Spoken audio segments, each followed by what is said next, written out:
Infosys Q3 కి సంబంధించిన guidance ను ప్రకటించడం జరిగింది.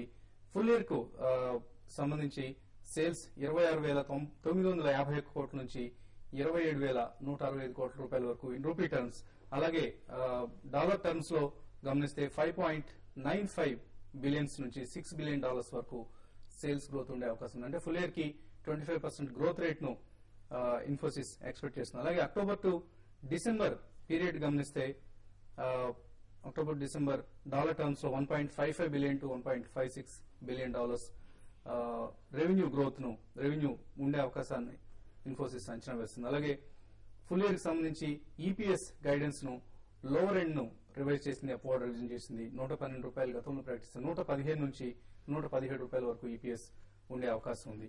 సో ఓవరాల్ గా మార్కెట్ ఎక్స్పెక్టేషన్స్ కంటే బెటర్ గా ఉంది. అయితే ఆపరేటింగ్ ప్రాఫిట్ మార్జిన్స్ మాత్రం స్వల్పంగా క్షీణించాయి. ఆల్మోస్ట్ 1.5% క్షీణించడం జరిగింది Q1 Q2 ని కంపేర్ చేస్తే, క్వార్టర్ అండ్ క్వార్టర్ కంపేర్ చేస్తే.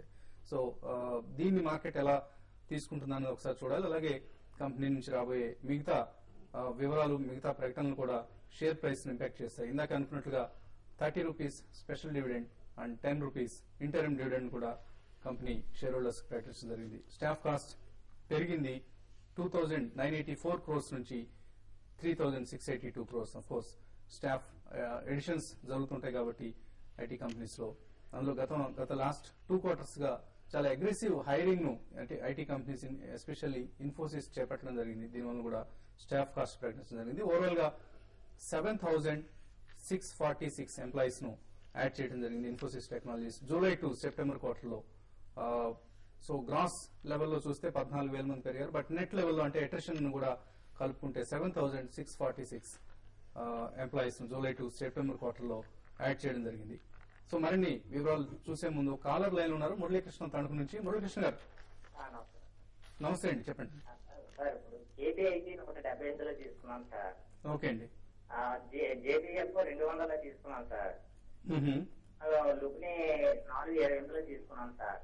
ఓకే అండి. తర్వాత జెనిత్ కంప్యూటర్స్ తీసుకోమంటారా సార్? ఏదండి? Zenith computers sir.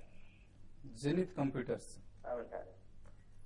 ఓకే అండి. కేపీఐటీ జేబీఎఫ్ మీరు ప్రసాద్ గారి రికమెండేషన్స్ ప్రకారం ఫాలో కావాలండి. 3 months వరకు తీసుకున్నాను సార్.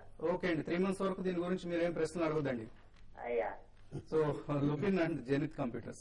కేపీఐటీ చూస్తే కేపీఐటీ మీరు దయచేసి మీరు దాని గురించి వివరించొద్దు. ఎందుకంటే ఇన్వెస్టర్స్ లో, ట్రేడర్స్ లో ఆ అంచనాలు మనం రోజువారీ ప్రకటించడం అనేది కరెక్ట్ కాదు. ఓకే, ఫండమెంటల్ కూడా పాజిటివ్ గానే ఉందని చెప్తున్నాను.